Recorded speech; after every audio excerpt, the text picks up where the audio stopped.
नमस्कार, मैं हूं सनुज शर्मा। इस वक्त मेरठ से बड़ी खबर आ रही है इन्वेस्टर समिट को लेकर। इन्वेस्टर समिट में 17,000 करोड़ से ज़्यादा के जो इंडेंट है वो आए हैं सामने। हालांकि शुरू में चर्चा ये थी कि ये जो इन्वेस्टमेंट है ये 10,000 करोड़ के करीब रह सकता है, लेकिन जब इन्वेस्टर समिट हुई तो ये आंकड़ा बढ़कर 17,000 करोड़ को पार कर गया। कैबिनेट मंत्री नंदगोपाल नंदी, कैबिनेट मंत्री राकेश सचान, वो भी यहाँ पर पहुँचे थे और इन्वेस्टर्स का इतना उत्साह देखकर दोनों के चेहरे खिले हुए थे। जो उद्यमी हैं वो भी खुश नज़र आ रहे हैं, जो मेरठ के लोग हैं वो भी खुश नज़र आ रहे हैं, प्रशासन भी बेहद खुश है क्योंकि उस पर इस इन्वेस्टर समिट को कराने की जिम्मेदारी थी। अब इतना बड़ा इन्वेस्टमेंट यदि मेरठ में होता है तो फिर नौकरियों की बरसात होगी, तमाम नौकरियां यहाँ पर आएंगी। और सबसे बड़ी बात यह है कि जो उद्यमी हैं वो मेरठ किस लिए रुक कर रहे हैं ये भी बताना बेहद ज़रूरी हो जाता है। सबसे बड़ी बात यह है कि देखिए मेरठ में तमाम हाईवेज़ बन रहे हैं, तमाम एक्सप्रेसवे बन रहे हैं और जो तमाम यहाँ पर जो रैपिड है वो भी भविष्य में यहाँ आने जा रही है, मेट्रो भी मेरठ में आने जा रही है। तो शायद इन्वेस्टर्स को लगता है कि मेरठ में उनको प्लांट लगाना या कोई बड़ी फैक्ट्री लगाना मुनाफे का सौदा रहेगा। उसके पीछे की एक और वजह है, वो वजह ये है चूँकि मेरठ से दिल्ली और दिल्ली से मेरठ आना जाना अब कठिन नहीं रहा है। 1 घंटे में आप मेरठ से दिल्ली या दिल्ली से मेरठ आ सकते हैं। ऐसे में उद्यमियों को लगता है कि मेरठ दिल्ली से बेहद नज़दीक है, यहाँ पर जो ज़मीन है ज़मीन की उपलब्धता भी अच्छी है और ये ज़मीन अगर उन्हें मिल जाती है तो फिर उनको लगता है कि यहाँ फैक्ट्री लगाना, लोगों को रोज़गार देना एक कहीं ना कहीं मेरठ के लिए एक बड़ा प्लेटफॉर्म ये इन्वेस्टर समिट हो सकती है।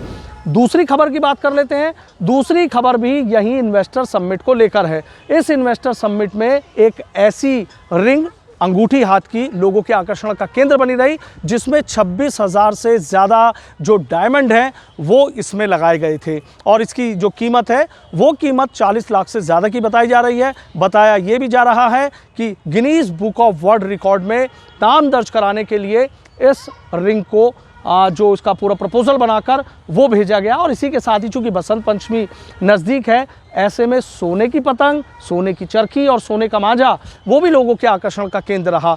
चूँकि मेरठ को स्वर्ण नगरी कहा जाता है, वो इसलिए कहा जाता है चूँकि मेरठ स्वर्ण नगरी इसलिए है चूँकि एशिया का सबसे बड़ा मेरठ का जो सर्राफा कारोबार है वो है। चूँकि यहाँ हाथ से बने हुए जो ज्वेलरी है वो पूरे एशिया में नंबर 1 है, सबसे बड़ा मार्केट है और यहाँ हाथ से बनाई हुई जो ज्वेलरी है वो लोगों के आकर्षण का केंद्र बनी रहती हैं। 2 ही सर्राफा कारोबारियों की बात कर लेते हैं। 100 करोड़ का इन्वेस्टमेंट वो लोग चाहते हैं कि यदि उनके प्रोजेक्ट में कोई 100 करोड़ का इन्वेस्टमेंट वो लोग चाहते हैं कि यदि उनके प्रोजेक्ट में कोई 100 करोड़ का इन्वेस्टमेंट कर दे तो फिर सोने चांदी हीरे की चमक और ज़्यादा जो गहरी है वो हो जाएगी। तीसरी खबर की बात कर लेते हैं। तीसरी बड़ी खबर यह है, अवैध निर्माण करने वाले सावधान हो जाएं। अवैध निर्माण करने वाले अब किसी कीमत पर बख्शे नहीं जाएंगे।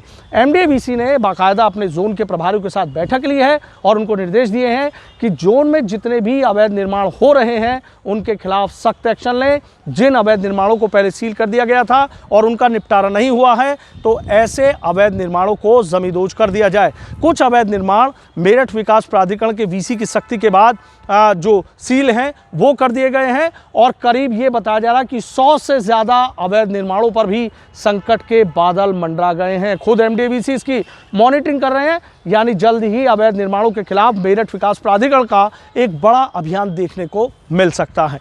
चौथी बड़ी खबर की बात कर लेते हैं और चौथी बड़ी खबर है क्राइम से जुड़ी हुई। मेरठ के लिसाड़ी गेट इलाके में ब्याज के पैसे के लेन देन को लेकर एक शख्स को गोली मार दी गई। गोली मारने वाला जो आरोपी है वो भाग निकला। हालांकि ब्रह्मपुरी थाना पुलिस ने उस आरोपी को गिरफ्तार कर लिया। जब उससे पूछताछ हुई तो पता चला कि ब्याज के पैसे के लेन देन को लेकर लंबे समय से विवाद चल रहा था, कई बार मारपीट हो चुकी थी और जब बात नहीं बनी तो आरोपी ने गोली मार दी। जिस शख्स को गोली मारी गई वो अस्पताल में भर्ती है और जिस शख्स ने गोली मारी जो आरोपी है वो सलाखों के पीछे है। सनुज शर्मा, मेरठ।